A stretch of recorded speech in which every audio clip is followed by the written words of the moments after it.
Again, thank you to our distinguished guests, Congressman Lieu and Congressman Waters, for being with us today. We also have quite a few other local elected officials and other distinguished guests I'd like to recognize, and I would just ask that you hold your applause until the end of the list of introductions. Gosh, it's my privilege and honor to this afternoon to introduce Congressman Ted Lieu. Congressman Lieu's district reaches along the coast from Malibu through Palos Verdes, including beautiful beaches, world-class universities, and guess what else? Some incredible hospitals. Kaiser Permanente is just one of them.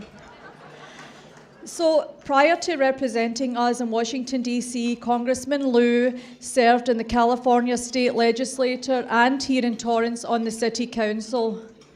In addition to serving as an elected official, he has also served our nation in the United States Air Force and in the reserves. Thank you so much from the bottom of our hearts. We are so fortunate to have him in Congress advocating for issues of the utmost importance to all of us, some of which include cybersecurity. We've heard a lot about that, ending veteran homelessness, and of course we've also heard a lot about making healthcare affordable in this country, a critical issue. So please join me in welcoming Congressman Ted Lieu to the stage. Thank you.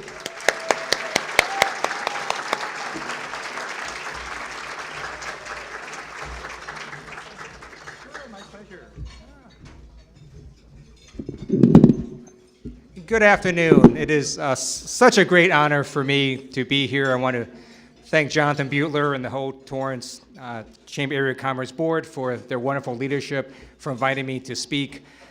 It's an honor here to be with Congresswoman Maxine Waters, to serve with her in Congress. She, as you may know, is the ranking member on the Financial Services Committee. She's been fighting the good fight for America for a very long time. Let's give her a great big round of applause.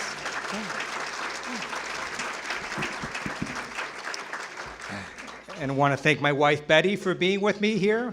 Without her, nothing could be done. And very excited we have members of Torrance City Council here. I want to thank the council and their staff for making this city so great. It's one reason Betty and I choose to make Torrance our hometown. I want to give a shout out to police and fire. And as you know, Torrance is one of the few cities that still has a Class 1 rated fire department. So congratulations.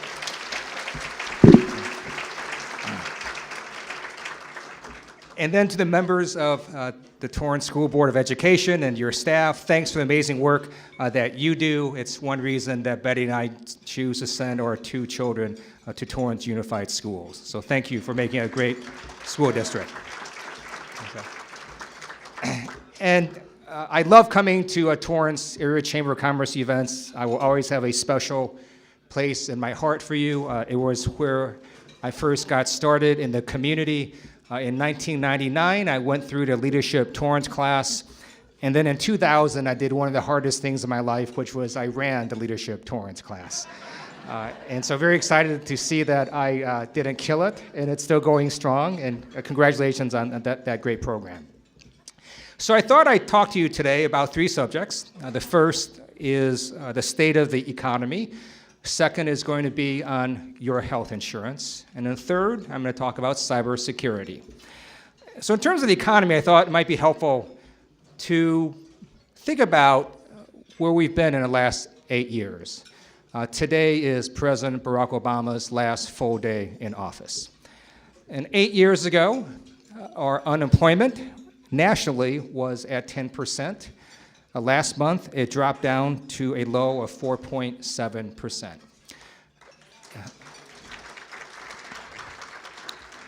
In the state of California 8 years ago, unemployment hit 12.1%. As of last month, it went down to 5.3%. And in LA County, we had a similar reduction in unemployment from 12.4% 8 years ago to less than 5% as of last month. And in the South Bay, we continue to be an engine of economic growth. For LA County in 2015, the South Bay created over 12,700 net new jobs, and it is an amazing district to be able to represent. At the same time, if you look at the stock market, 8 years ago in March, it hit a low of 6,443. Today, as we stand here, the stock market is 3 times higher. That is an amazing surge in just 8 years. And yet, there is a lot of anger in different parts of America. And so it took me a while to understand this because I probably represent one of the least angry districts in America. But I think it's clear that the economy did not work for everyone.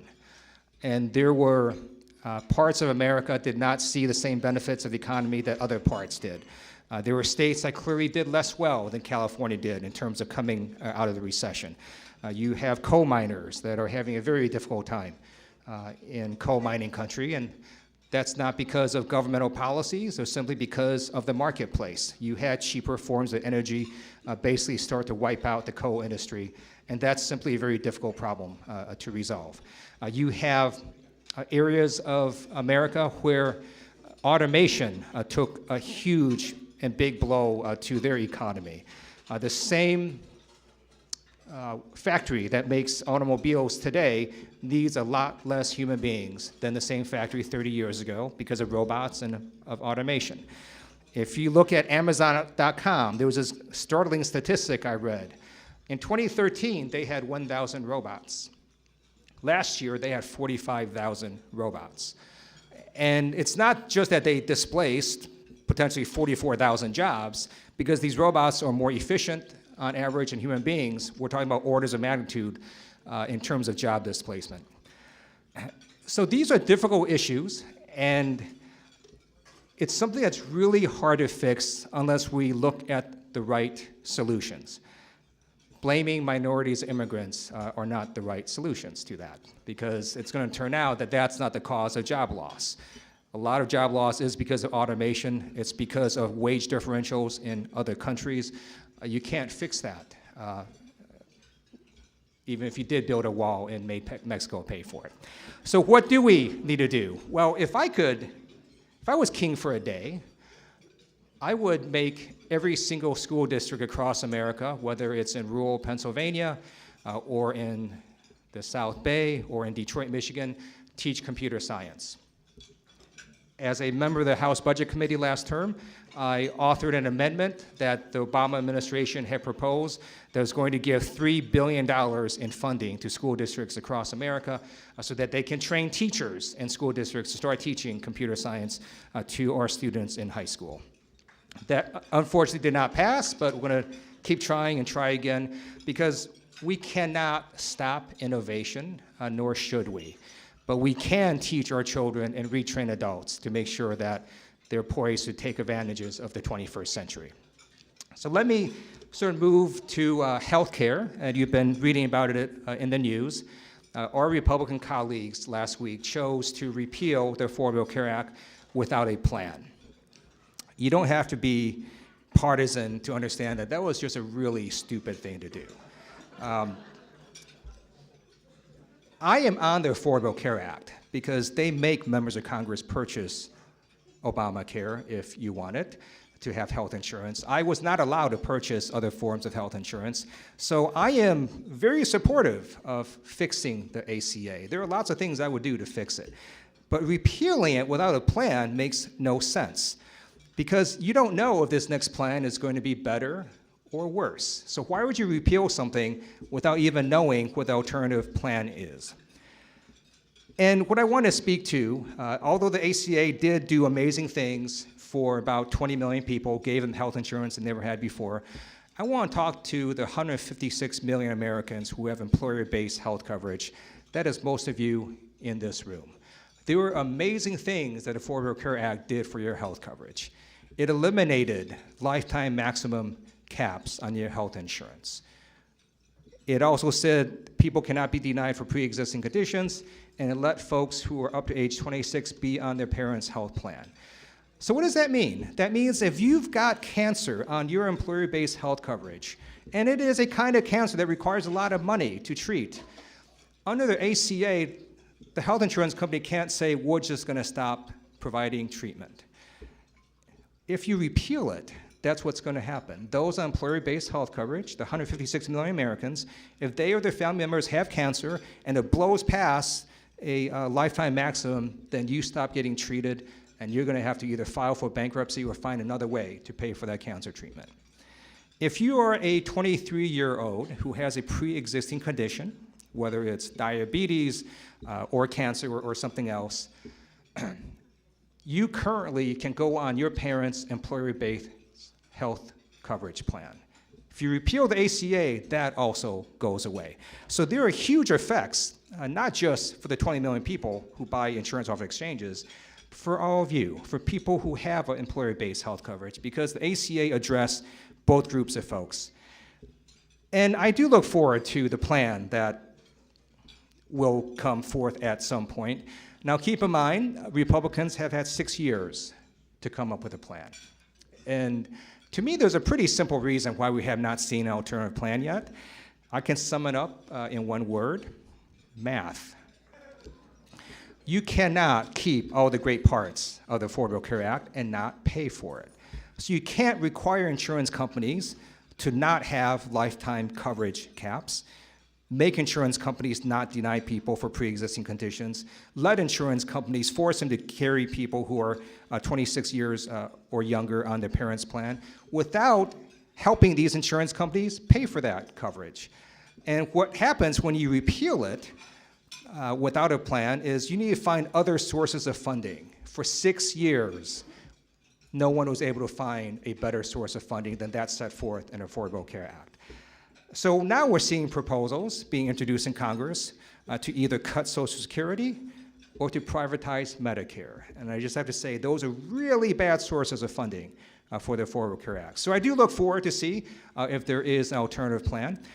But if there is not, then we're going to have to put a lot of pressure to say, look, let's not repeal this thing until you can find a better plan.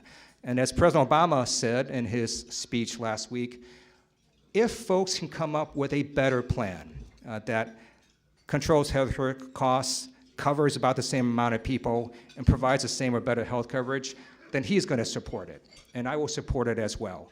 So far, we have not seen it. So our hope is that the American people understand that you can't just repeal something if you don't have something better to put in its place. So now I'm going to transition to cybersecurity for the rest of my speech. And the goal of this part of the speech is to scare you. I want you to understand how easy it is for you to get hacked. And I want you to start thinking about how you can protect yourself. So last year, 60 Minutes called my office, and they went to my staff and they said, hey, we want to hack your boss's cell phone.